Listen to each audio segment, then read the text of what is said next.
Alright, so I just watched A Bronx Tale. This was a very good movie. I really liked it.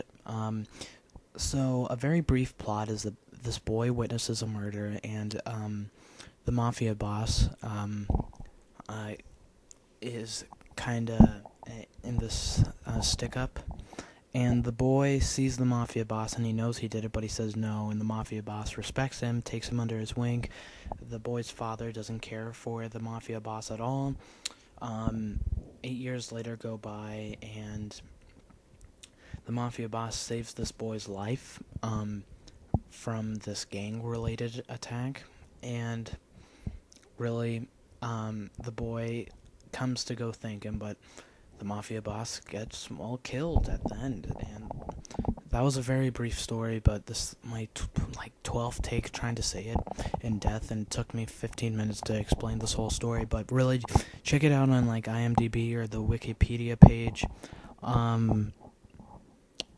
First, I guess, or I may just copy and paste some of that into the description if you want to see a better description of this movie, because this is a very good movie, but I really just need to make a quick video, because it's getting kind of late, and I'm not sure what the whole sleeping schedule is here, because I have a lot of stuff to do, so I'm not sure if I'm supposed to go to sleep now or not. But anyways, this is a great movie. It's based in the 60s, during the whole mafia related thing in the Bronx, and I really enjoy this movie. The soundtrack is amazing. Has jazz in there. It has some classic music. Like Frank Sinatra's there, some easy listening. Dean Martin's in here. Some Beatles, and of course, during the end in '68, where that's the last year in the movie. Even though they only go through 2 years, it's the 9 year. It's the boys' ninth year when he's alive, and then it goes 9 years later, and it's like in '68 or something. Anyways, in '68 they start playing Hendrix. That's what I was trying to get in there. But this was a very good movie. I extremely enjoyed this.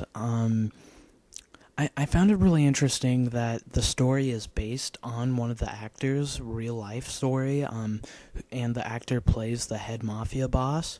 And I really enjoyed this for several reasons. First of all, it gives the story more depth because someone was actually there, and he's actually acting, and and he knows the three main characters, being the boy's father, and the mafia boss.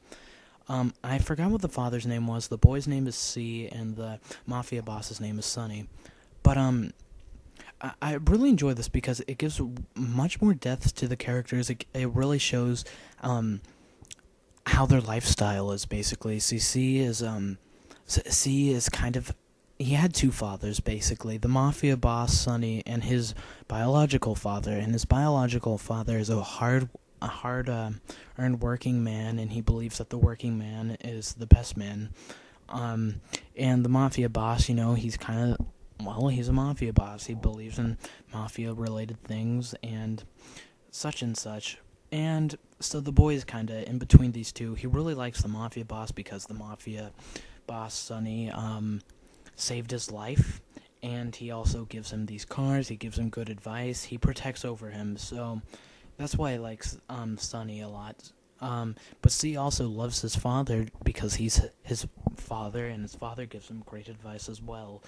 And it turns out in the end that Sonny dies because with that when C witnessed that murder in '60, it turns out that who Sonny killed was the father of Sonny's killer.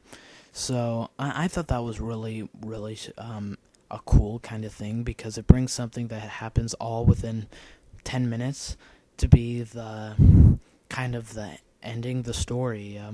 The story ends after Sonny dies. Sorry.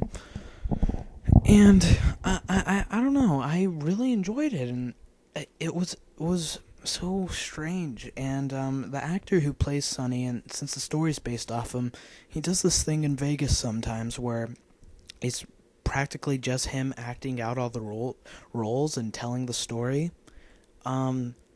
and I don't know, it's really really cool, and it's a really a lot of people say that it's really interesting to see. And I keep saying how good this movie is, how good it is, but I really couldn't do it justice right now, just because of the state I'm in.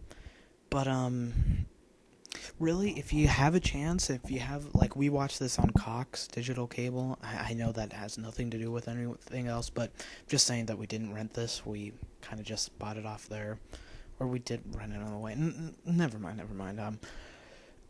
Just I would go out. I think this is a buy. I think I'm going to go buy this. If it has a Blu-ray, I'm going to buy it because it'd be really interesting to see kind of the story behind the story, like, even more, because my mom just told me a brief thing about the story, which I thought was interesting.